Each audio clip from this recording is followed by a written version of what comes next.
Welcome to Four Directions of Wellness. I'm Roberta Diswood. Twopahanishle, Sisakani Bashichin, Nakaidinadische, Hanani Dashanella. With us today is Daryl Junes Joe, retired Navajo Nation prosecutor and victim advocate with Sexual Assault Services of Northwest New Mexico. She is here to talk about sexual assault and the responsibilities of a victim advocate. Hi, Daryl. Go ahead and tell us about yourself. Hi, Roberta. I am a retired Navajo Nation prosecutor, and I work as a volunteer with the sexual assault program that was mentioned. I'm from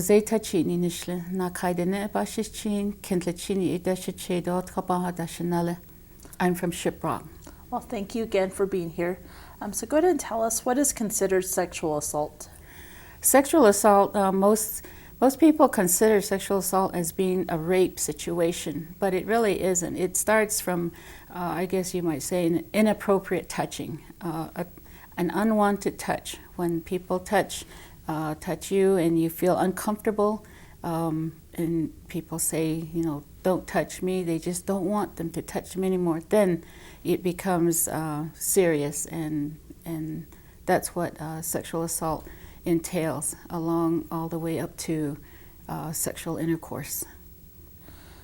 So when someone is sexually assaulted, where do they go to report that assault? First of all, they usually will come to the hospital if they need attention for any medical treatment.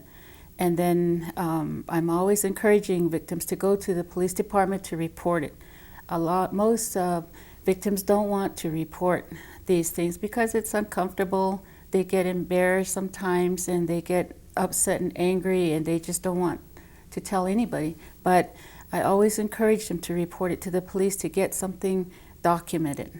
And the hospital record is documentation as well, because later on, based on my experience, victims will later on start healing, and they'll look back and say, I wish I did something. I wish I reported it, because at that point they will want to maybe prosecute the case. Mm-hmm. And that's where I always recommend that they do a police report. Okay, that's good to know. And what is your job as a victim advocate? As a victim advocate, we work with the victims. We help them through that traumatic time. And working with the sexual assault program I'm with, I meet them at the emergency rooms, and I work with them, more or less hold their hand and see what their immediate needs are. Of course, this is after their medical treatment, and then I also provide resources for them as far as where they can go, which law enforcement they need to report to, and any other counseling services that they would need. Mm-hmm. And there's also costs involved if they get injured, like they might need dental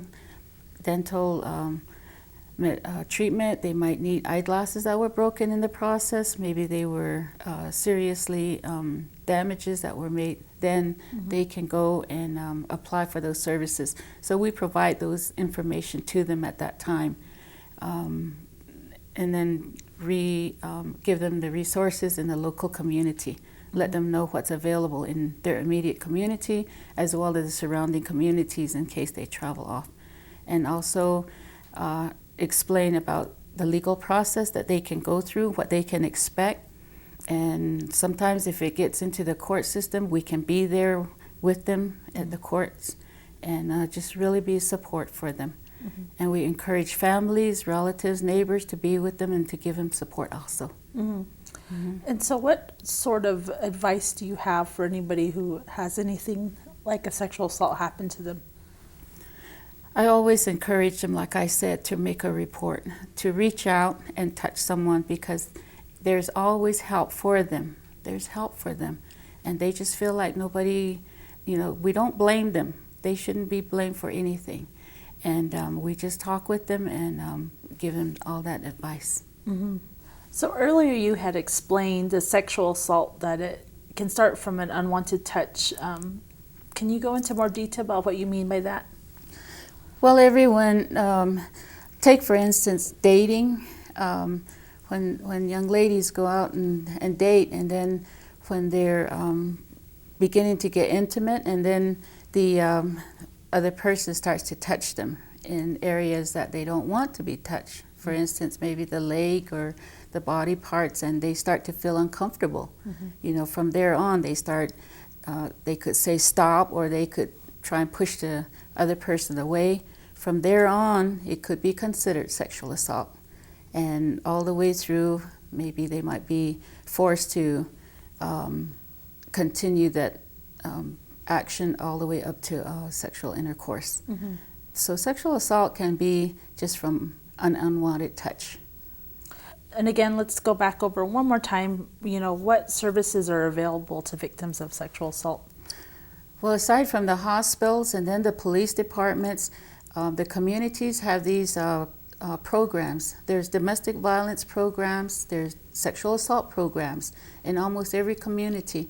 And we always try to have victim advocates be aware of all these services that are available for physical healing, and then for mental health healing even. And then also the legal process. There's legal advocates and attorneys that could file for a protection order for that victim in case they feel threatened or fearful of the offender that might be in the community. So those services are there, a wide range. So we just advise all these victims to see what's available in the community. We try to teach the officers even, know what's in your community so you can help victims when you come across any victim, and let them know where they can go.